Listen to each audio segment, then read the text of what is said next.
Mónico, pode-me falar um pouco de como é que surgiu o seu gosto pelo cinema? Relativamente fácil, mas foi duro. Eu fiz a asneira, tive 2 filhos antes dos 20 anos.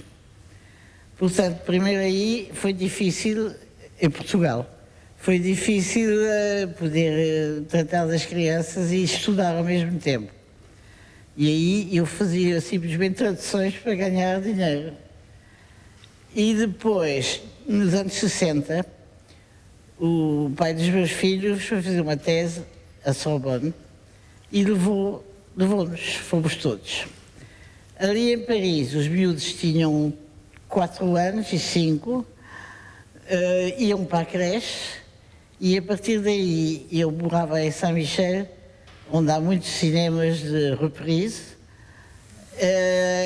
e ia quase praticamente todos os dias a sessão das 10 ou das 11 e depois outra vez a sessão do meio-dia e ia buscar às 3 da tarde as crianças à creche. Portanto, isto, o hábito e a aprendizagem do que era dos filmes, o cinema, que antes era pouco, eram os filmes americanos que passavam em Lisboa e pouco mais.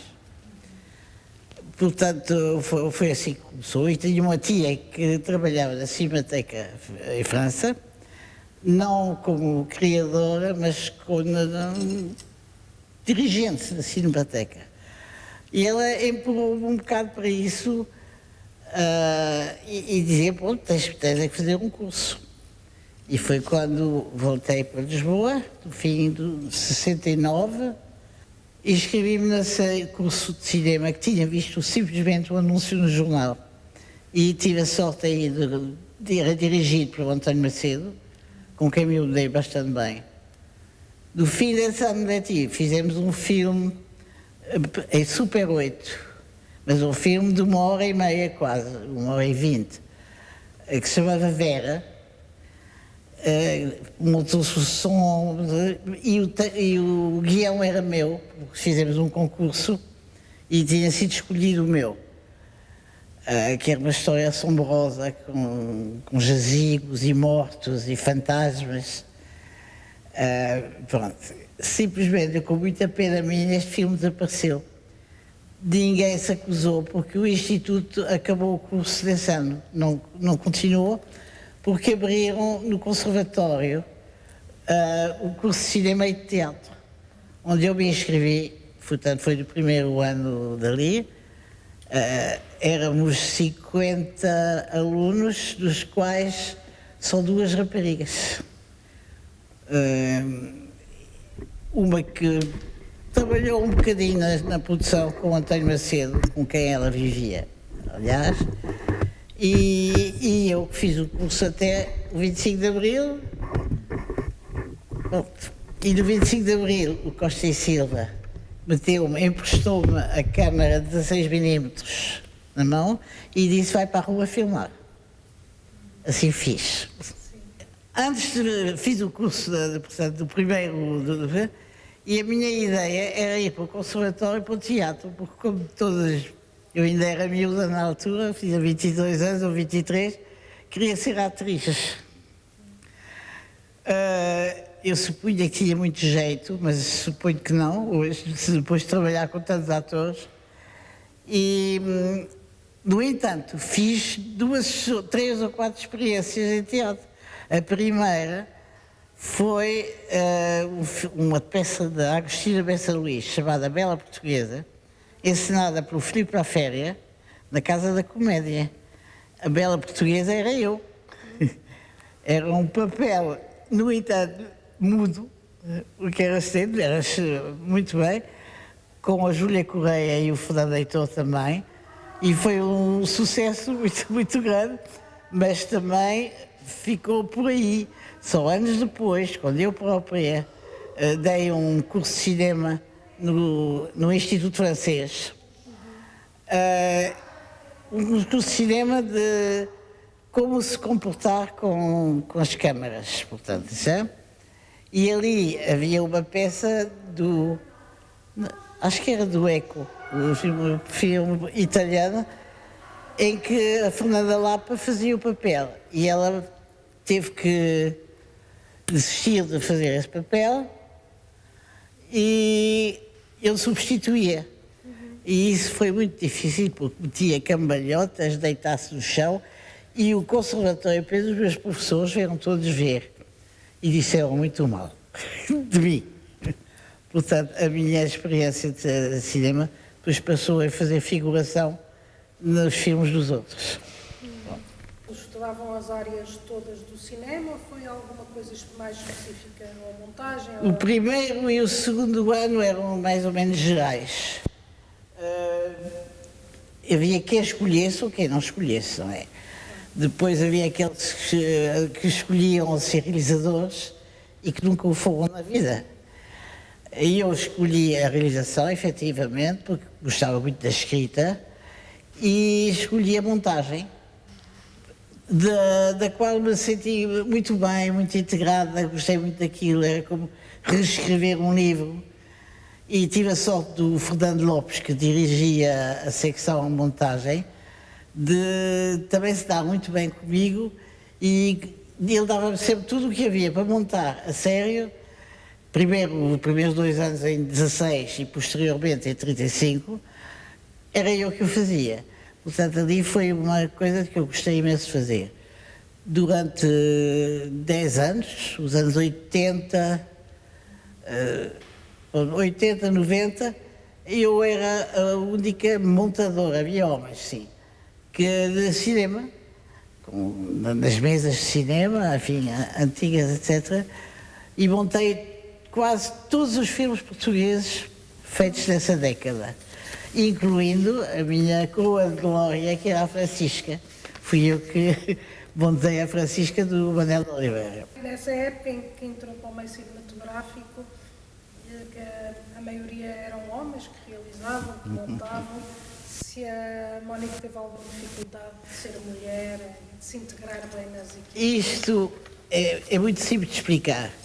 A maior parte deles foram os meus professores do conservatório. A outra parte, como não os incomodava muito, mas apadrinhavam-me, se quiser. Todos eles, do Fonseca Costa, o Paulo Rocha, todos, não há hipótese. E funcionava muito bem, apadrinhavam sem mais, quer dizer, se eu não percebia uma coisa, eles explicavam um bocado melhor e tal. E passei a trabalhar com eles. Portanto, foi tudo bem, correu tudo como rosa, fiz muitos amigos. E os inimigos só que vieram depois, quando eu comecei a fazer filmes. Porque então aí eu já não era afiliada, era uma concorrente, como outra qualquer, um subsídio do Estado. E pronto. Portanto, aí perdi alguns amigos, mas também ganhei outros. A Mónica trabalhou com António Macedo e sei que foi assistente dele de produção no filme A Promessa. Não sei se tem alguma história ou alguma experiência que tivesse tido. Não há estritamente nada. O Macedo também, que nem sequer fazia muito parte do grupo que eu frequentava, no entanto, dava muito bem com ele, precisamente por causa da mulher dele, naquela altura, que era minha amiga. E ele perguntou-me se eu queria fazer um estágio em produção, com o João Franco, que era o craque da produção. E eu aceitei porque os miúdos estavam na creche do Liceu Francês, o conservatório ainda não tinha aberto e, portanto, o João Franco era uma pessoa muito divertida para trabalhar. Evidentemente que a produção foi-me dado os trabalhos menores. Olha, vai arranjar um terço em madeira de 2 metros de comprimento. E a Monique correu a Lisboa, todas as lojas de velas e de objetos religiosos e não sei o quê, para descobrir o terço de 2 metros. Isto é um exemplo, vou passar aos outros.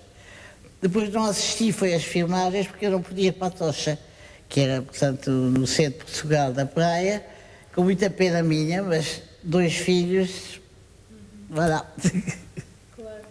Então, realmente, a Mónica começa mesmo a trabalhar com mais gosto, direi eu, foi quando se iniciou na montagem, como já referi. Absolutamente, porque primeiro havia o trabalho dentro do conservatório e, sobretudo, aquilo foi o pontapé de saída para 10 anos de muito trabalho em montagem, com pessoas interessantes, com filmes às vezes menos interessantes, mas montava-se e dava muito prazer montá-los.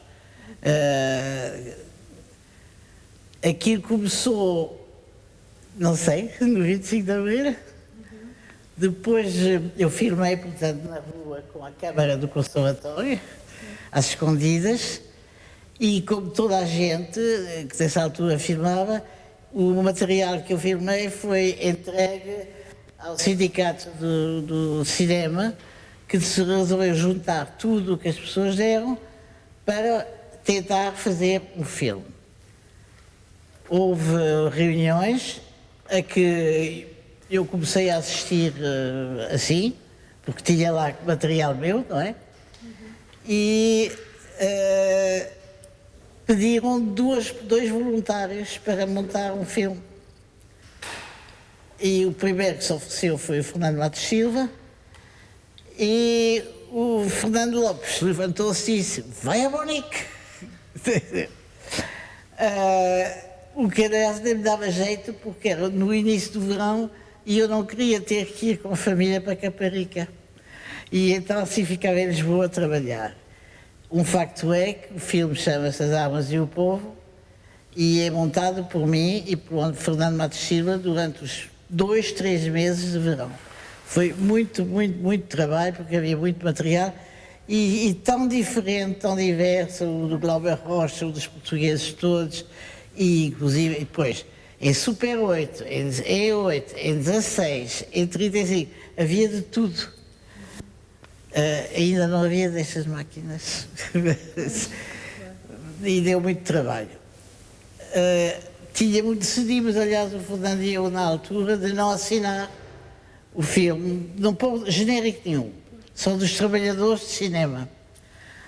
Passados 50 anos, e eu estou, e suponho que ele também, porque falamos nisso, sobre isso já uma vez, arrependidos de não ter assinado aquilo, porque aquilo já foi esquartejado, já foi mexido.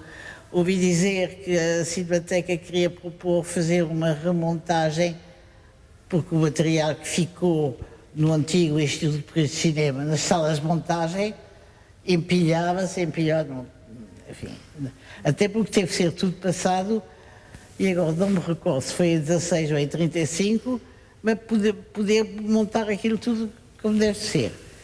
Mas o filme é interessante, é muito duro. Quando trabalhava na montagem,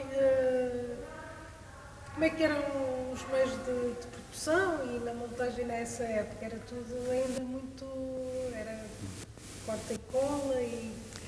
Mas está a falar de qual produção? Da produção de fazer o filme ou da produção de fazer uma montagem? A montagem. Dependia, fazia-se muito ainda cinema direto. Filmava-se em 16 ou em 35, às vezes, quem podia. E pronto, era o som direto, era nas mesas de montagem era Tobis e ainda havia mais uma, talvez em Lisboa, e não era grande coisa, mas fazia-se, porque depois começou a melhorar, fez-se as desdobragens dos filmes, os operadores de som foram muito controlados a ver o que é que servia ou não servia, e então há aí uma fase de 5 ou 6 anos, ou até mais, em que ouvia-se um filme português e havia pum! Esse nunca faltava. O que era o pum? Era a porta de um carro a fechar-se. E então, em vez de pôr ruído de trânsito, punham o som da porta a bater-se e assim o espectador percebia que havia um carro. Não é para ser maldosa, mas isso é verdade. É verdade. Portanto, e aí foi assim melhorando. Realmente, na parte que me toca, as dobragens, já no meu caso, que eu tive que acompanhar, foi dos meus filmes, vieram de Espanha. Umas pessoas ligadas a isso já. E ali era uma máquina. Eu adorei fazer dobragens. A Mónica, como montadora, trabalha também mais um dos filmes do José Nascimento, o Terra de Pão, Terra de Luta. A Mónica identificava-se com este género de filmes, ou gostava, ou era... Como é que era? Quer dizer, no fundo, como montou tantos filmes, apaixonava-se por cada filme que trabalhava, havia uns que gostava mais de montar.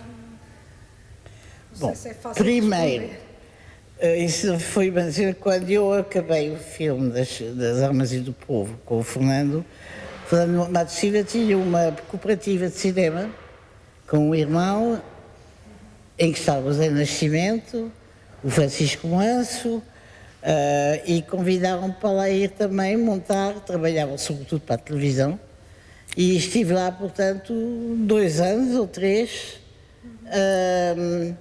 a trabalhar ali. O Zé Nascimento também era um montador nessa altura, não era cineasta, não, cineasta era, mas pronto.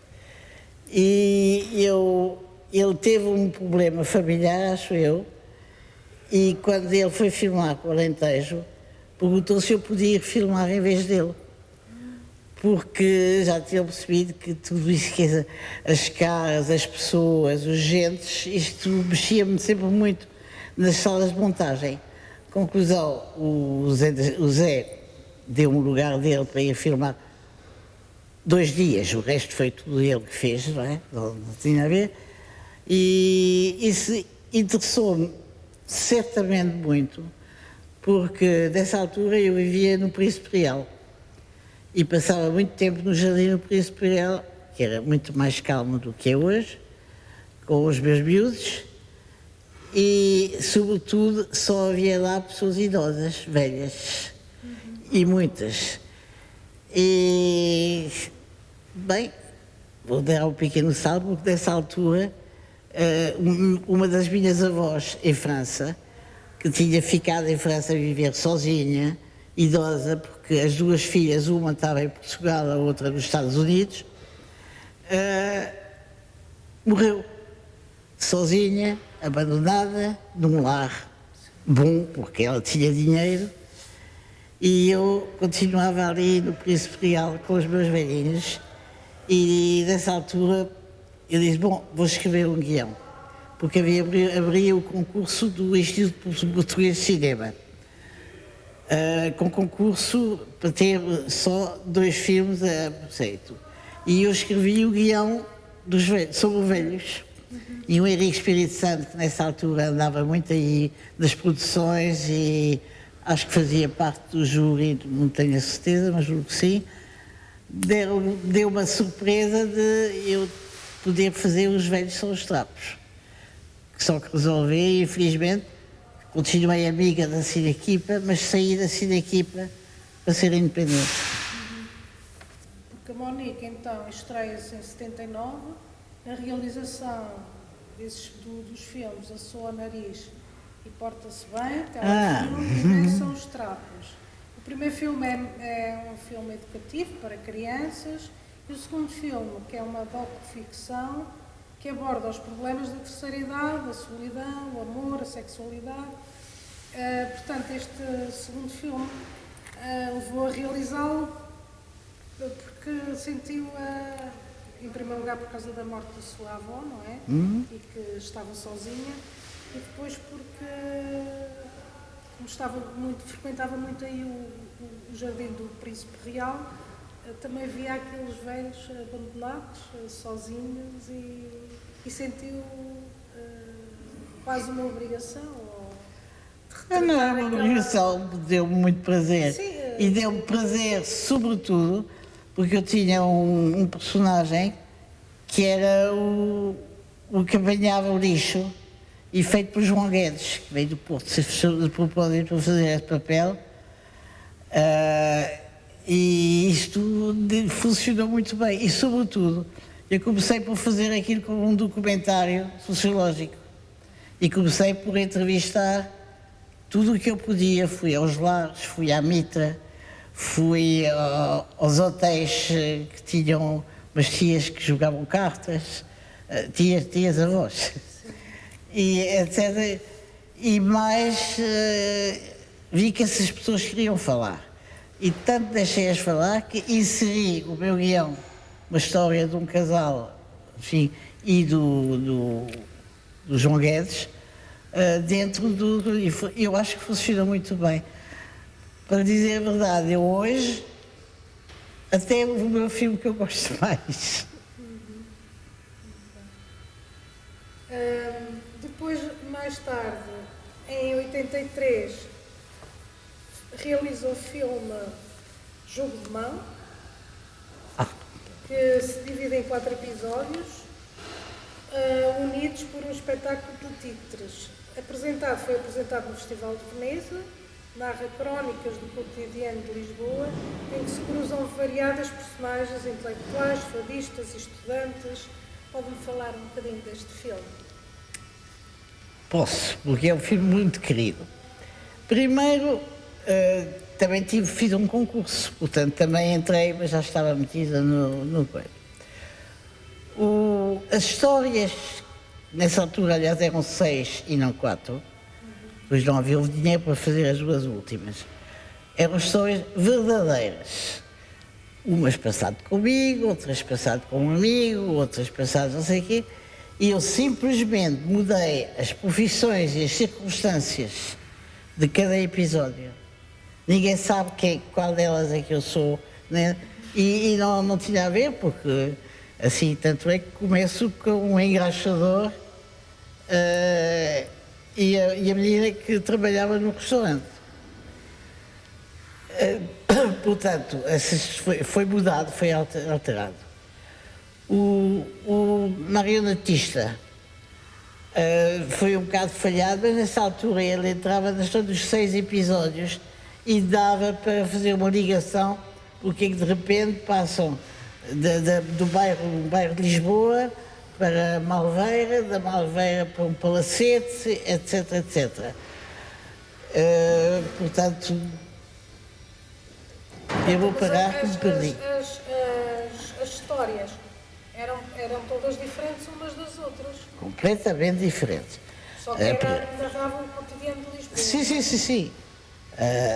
Inclusive, eu cheguei a dizer a algumas das pessoas: olha que vou escrever a tua história, mas não és advogado, vendes peles na Malveira, por exemplo. Qualquer coisa desse estilo. Portanto, deu muito trabalho, foram tantos atores, tantos, são 54, acho eu, no fim. Eu também fiz uma ponte. Entrar uma peça de teatro, não é esse filme, é no outro. Vê? Já não me lembro, mas no Sol de Violino, posteriormente, havia uma peça de mulher, que era a Fedra, e eu representei a Fedra, que ainda me lembrava do texto da grande cena da Fedra, ainda do tempo do Liceu. Portanto, essa não esqueci. Portanto, no Jogo de Mão, tive, perdão, uma coisa ótima, é que o Luís Cília, que era meu amigo, aceitou fazer a música do filme. E é uma música fabulosa. Ele merece o prémio de melhor música de cinema que recebeu aqui em Lisboa, e ele recebeu noutros sítios, e o filme encheu-se. O Júlio César foi nomeado o melhor ator português, a Zita Duarte foi nomeada a melhor atriz em Itália, etc, etc. Foi assim uma coisa abençoada, funcionou muito bem. Sobretudo, hoje em dia, eu posso dizer, aquilo foi um compêndio, um retrato dos anos 80, sobretudo em Portugal, mas mais ou menos a todo lado, e, sobretudo, dar um toque de força às mulheres. Inicialmente, eu queria fazer uma comédia, vingar-me dos homens que me tinham tratado mal. Mas foi uma comédia que virou mais tragédia do que outra coisa, e gostei muito. Infelizmente, hoje em dia, o filme recentemente foi passado para DVD, e eu tive que o voltar a ver e de repente apercebo-me que dos 50, digamos, atores, há 10 que já morreram. Nem todos eram velhos, mas pronto. A sua filmografia nota constantemente preocupações sociais, educativas e desejo de mostrar a vida real. Pode comentar isto e sobre o filme O Sol Violino? A parte final do que acaba de perguntar ou dizer tem a ver que não é em vão que vive o 25 de Abril, que vive num meio altamente politizado, que era o meu caso, e dos meus amigos, etc. E isso não é por acaso o que acontece, é evidente, que isso interessa-me sempre. O filme em si ainda me interessava por outro motivo.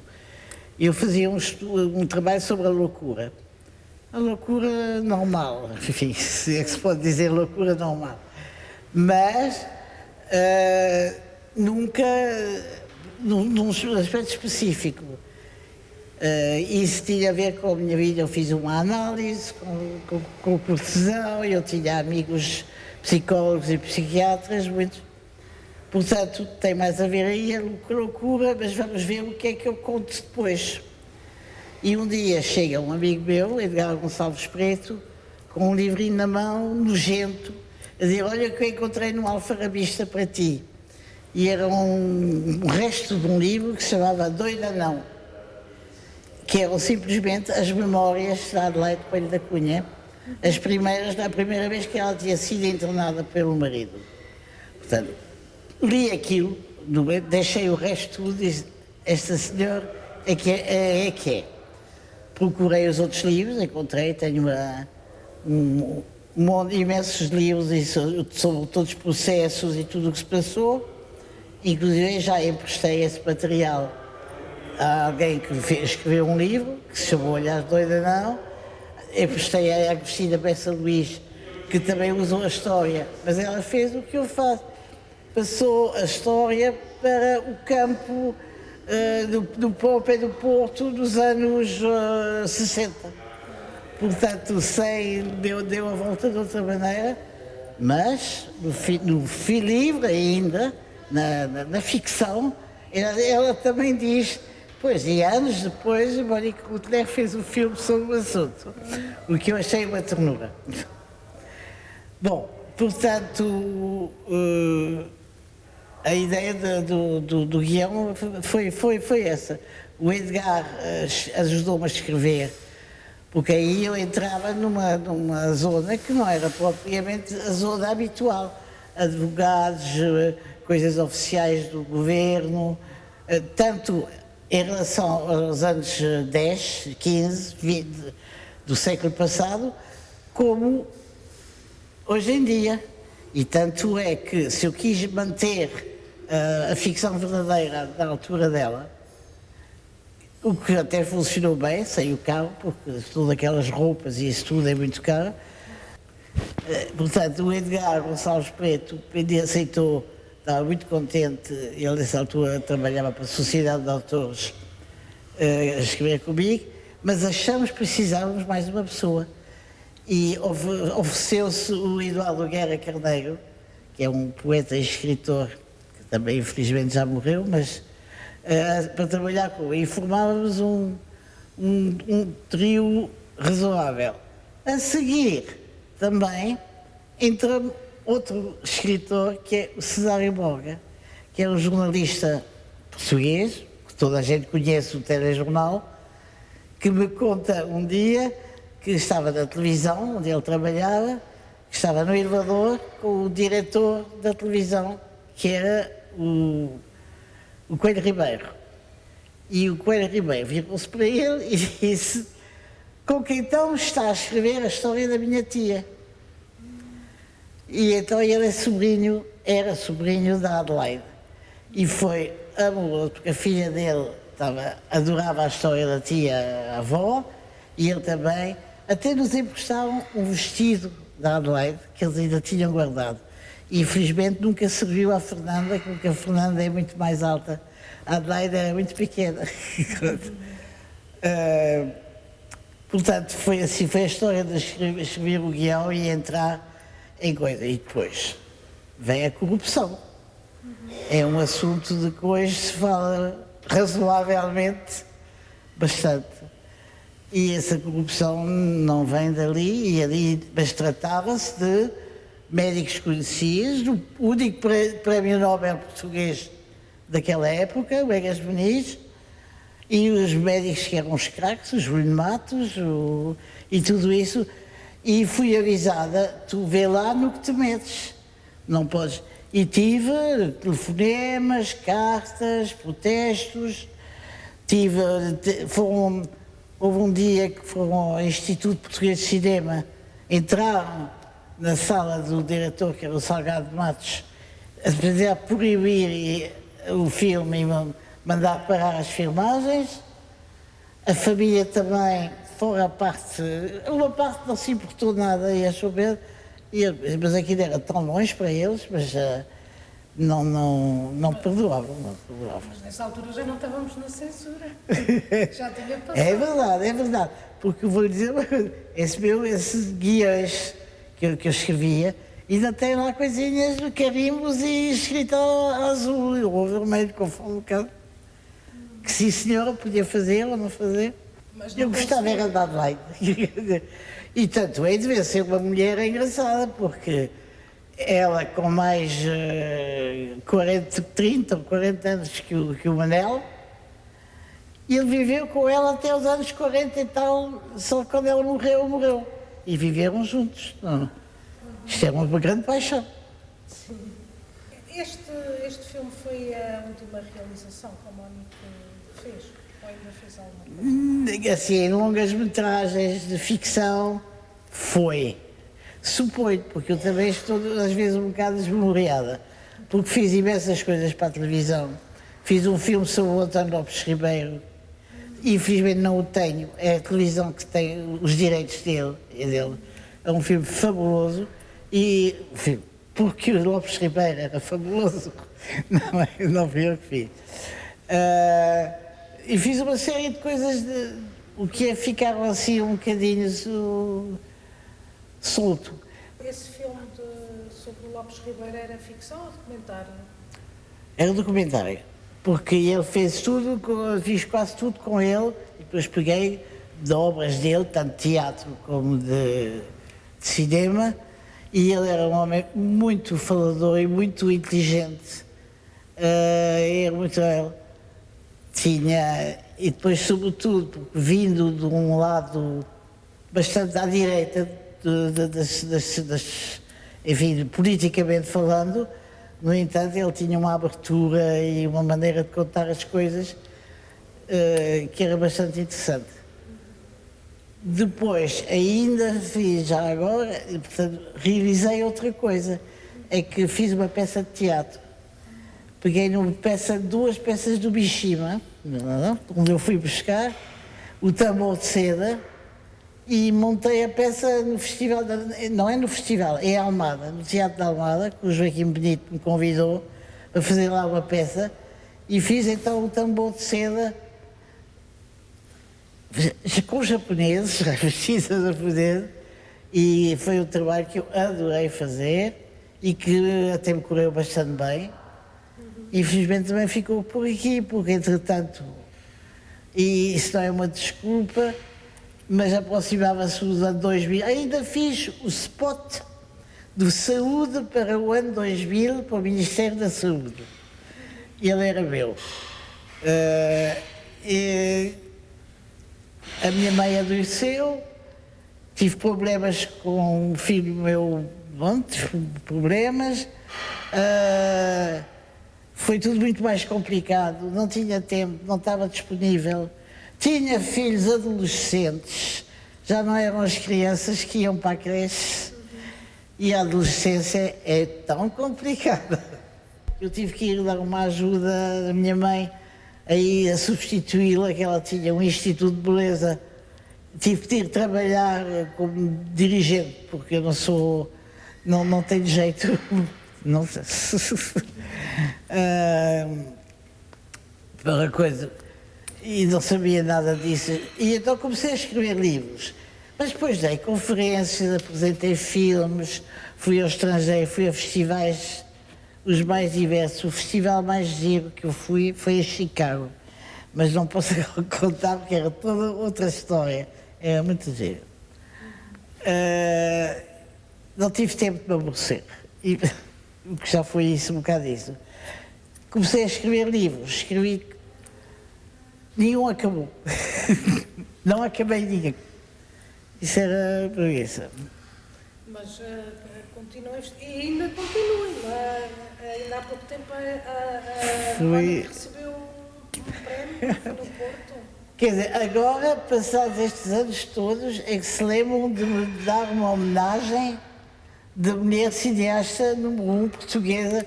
Nem era a Bárbara Virgínia, nem era a Solveig, não era ninguém, era eu. E eu tinha desaparecido. E então fui ao Porto receber o prémio. Tenho estatueta em casa, assim. Foi muito agradável. Apesar de tudo, foi muito agradável. Recebeu. Portanto, recomecei a escrever um guião sobre o Vieira de Castro, que era o deputado mais jovem da Assembleia da República da época, e concorri com ele. Fiquei em segundo lugar da lista, isto é, em terceiro, porque o primeiro é o primeiro e o segundo. E pensei, que pena, mas eu em setembro entro. No novo concurso em setembro estava em 17º lugar. E eu então pensei, pronto, estamos já na era das mudanças drásticas de júri. E desisti, parei aí de insistir, pensando que poderia recomeçar. Toda a família, os amigos, os filhos, é tudo muito complicado. No fim da guerra, em 1945, que é deste ano, portanto aqui devia ter 4 ou 5 anos, nasci na Alsácia e vivia lá nessa altura, mandaram fazer toda a gente fatos regionais verdadeiros, clássicos. Portanto, sou eu, é alsaciana, e o meu irmão é pequeno alsaciano. Eu guardei este fato toda a vida. Aliás, começou por guardar a minha mãe, mas depois guardei eu e consegui ainda encontrar o fato quase completo que vestia a minha filha já nos anos 60 e tal. Ela tem 62. Hoje em dia este fato ainda existe, é a minha última neta, que agora tem 9 anos. Acho que deve haver já fotografias, mas isso perdeu-se. Este é o ano em que eu vim para Portugal, porque este vestido foi-me oferecido por uma senhora, uma amiga da minha mãe, porque eu nunca tinha tido estes vestidos burgueses, nem pequenina, só vestia calções. E então, e a história das tranças também era porque era mais, não era desgranhado. Também tenho em casa, emoldurado, assinado, a minha nacionalidade portuguesa dada por Mário Soares. Já não me lembro em que ano.